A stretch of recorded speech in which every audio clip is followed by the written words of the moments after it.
Hi, I'm Rowena Henderson, and I am the editor of the Beadworkers Guild Journal. In our journal at the moment, we're fortunate enough to have a series on the platonic solids made using Cellini peyote stitch by Helen McIntyre. And it was during kind of sorting out this series with her that I had a chance to have a Zoom call with her and Pam Horbett, who is another prolific beader and works mainly in Cellini as well, or kind of started out that way anyway.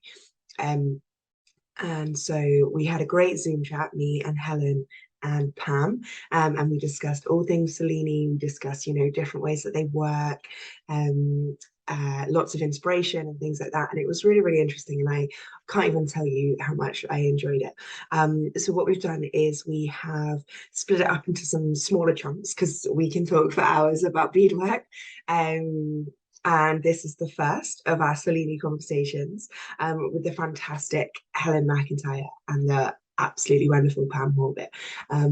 I do hope you enjoy. Let us know any feedback that you have in the comments below, any thoughts, any questions. We're hoping to have a couple more of these as well. So if you do have any questions specifically for Pam and Helen, it would be great to get those.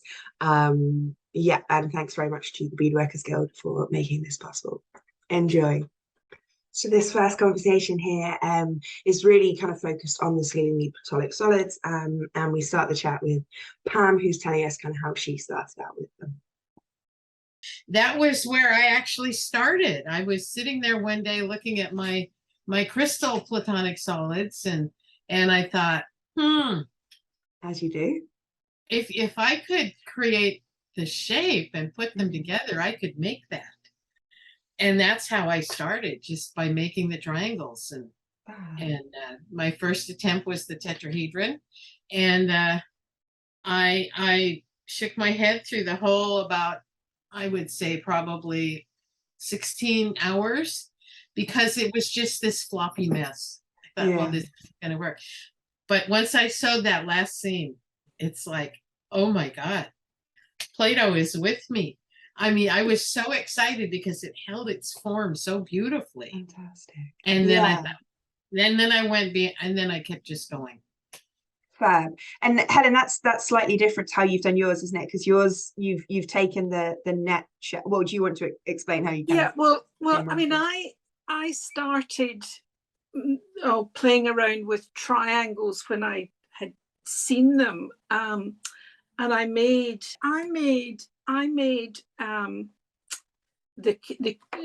this one. Yes, so yes. That's June Huber's Arabesque cube. And after I had done that, it was always in my mind to do other things. And the other thing that really influenced me was your Maxie's Knot box. Maxie's Knot. And I just thought that was fantastic. And so I've got here, that's as far as I got with it. No, you're on the right track. I don't now, I wouldn't use the same beads. I wouldn't use the same thread, but that was as far as I could get. And I kept breaking beads every time I tried to sort of flatten it out so I could add any more to it. And then I kind of went on and went, well, kind of, if you can make a triangle, why can't you make other shapes? And I had a little play I did warp squares, and I made that. This, as it turns out, is very similar to Kath Thomas's Sunshine Pendant. Kath's mind and my mind work the same way. Yes. And the other thing I did was, that's a pentagon. All I did was join two together with it. And then these sort of things just sat for years, always thinking, oh, I should do something more with these. And then I sort of one day decided I would have a go at various other things, and I made the tetrahedron, and I made an icosahedron. And it was after sort of Diana Fitzgerald did the Johnson solids. I thought, but I've already done some of the other shapes. you know, the sort of a square and sort of Yeah, so I yeah. should be able to go back quite easily and rethink what I did and sort of move on from there. And so I kind of worked out how to make a square with Cellini and a pentagon and a hexagon. And the obvious thing then was to do something simple with them, starting off with the platonic solids before I went on to do See, more my idea of doing something simple with them is adding a loop and wearing it as a pendant. It's making lots of them. So this has been called a shoe buckle, you know, a button, you know, and as I've got this big box full of just random bits like this that I've got, oh, that's quite a good idea. I wonder what would happen with that. Well, here's your challenge. Make 11 more of those and turn it into a dodecahedron. Well, that was, you see, that's okay. Here's one she Good prepared girl. earlier. Good for you. One I prepared earlier. Yeah. And so those they were quite challenging. And so the first one I did, I made it looks like, I call it a sea monster. I left it with open holes so I could give That's fingers wonderful. in. That's wonderful. So rather than trying to make them, because we had been using all the different shapes, the squares, the triangles, the pentagons, hexagons, octagons and decagons in the Johnson solids, I thought, well, if I'm going to replicate the Johnson solids, rather than what you do, breaking them down into the triangles, I had to actually use the squares and the the pentagons. So that was sort of what led me onto that. And I thought I would be clever and work out the maths of which row you had to stand on. But in the end, life was too short. I tried that. And I just goodness gracious, I tried that. Because the remarkable thing about the platonic solids is they can all fit within themselves. Yeah. And so I thought, well, I'm just using tubes. I'm going to create the inside, and so forth. And I created the first one, which was the tetrahedron, and then went to the octahedron and kept going out further and further. The last one on the outside, I believe, of course it's packed somewhere, was the icosahedron. And I couldn't get the size right. So I thought, okay, I'm going to do the math. Because if my general icosahedron is X diameter and circumference, and what I need is the other X, then I should be able to multiply the percentage. If I needed 10 beads on one column, then I might need 12. Math says I should have 13, and it would be perfect. No, I almost had the thing put together and realized it wasn't working, so had to undo everything, add another few rows to each one of those tubes. Still wasn't working. So the math for me just did not work at all. Yeah, because I found this interesting when we were talking last, when I talked with Pam and Liz, in that I don't know if you did it for your solids and stuff, but when you first started out, Pam, you would draw out every bead and where it would go. Yes, absolutely. Absolutely. That was my process. If I can't see it in my head enough to draw it, there's no way I can create it. It's just, I guess I kind of reverse engineer my own ideas. Yeah. Whereas Helen, you're much more kind of usually trying to do the numbers and the maths. Yes. However, I usually get too excited about what I'm doing to follow through. Some of the things I do, I mean, the logic for me for the platonic solids, if I don't know if you can see. So this was my testish kind of thing. So there's there's a triangle and a square and a pentagon and a hexagon. And so the diameter of them wasn't that wasn't the thing. It's the last row has to be, each side has to be the same length for them to fit together.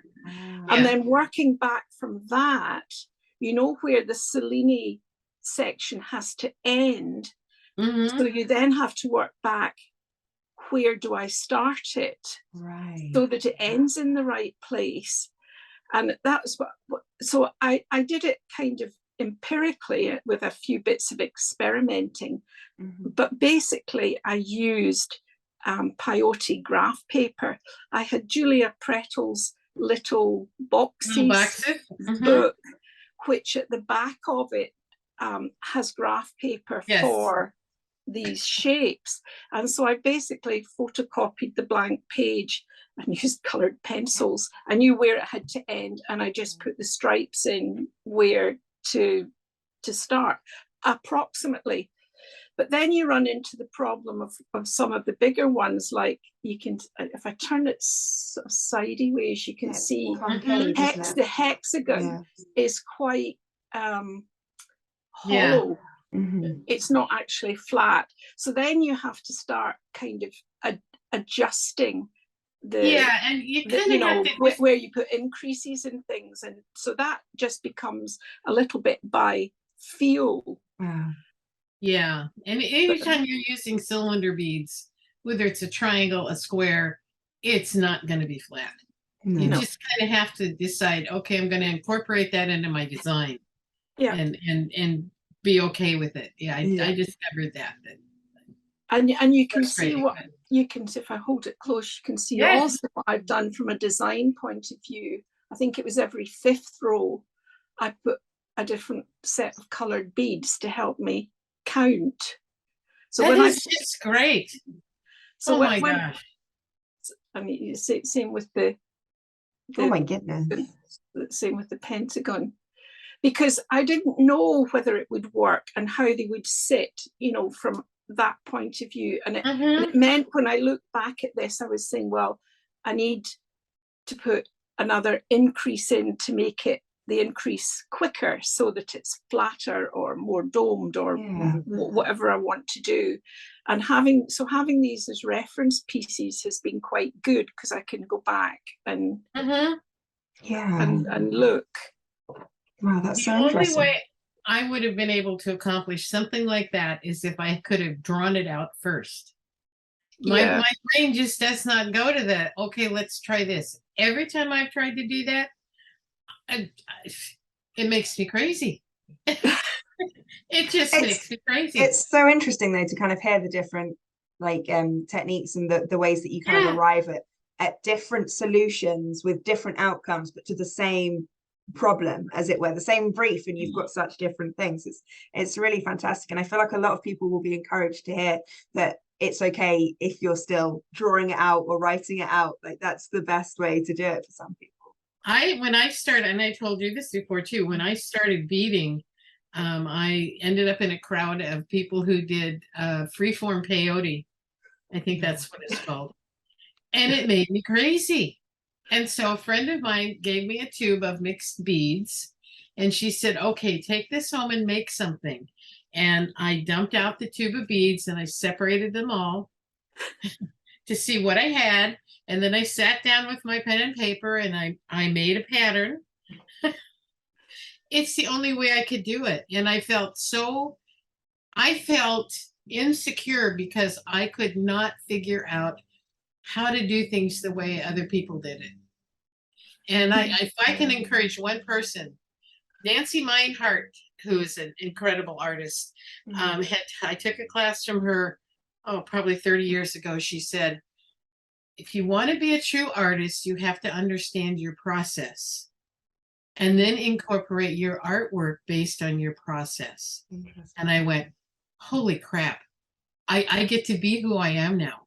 Because my process is seeing it in my mind, drawing it out, and by that time I already know how to engineer it. I do have this piece, which is still this took me probably 10 times longer than it would have if I had calculated out the whole thing. Because as I worked on it, and I'll tell you, it took me almost 5 years of thinking to accomplish this. So is that sorry, is that a dodecahedron? Yes, Okay, fantastic. it's not Cellini, but Mhm. once I got into it, I realized it needed all kinds of support structures, like this little guy here.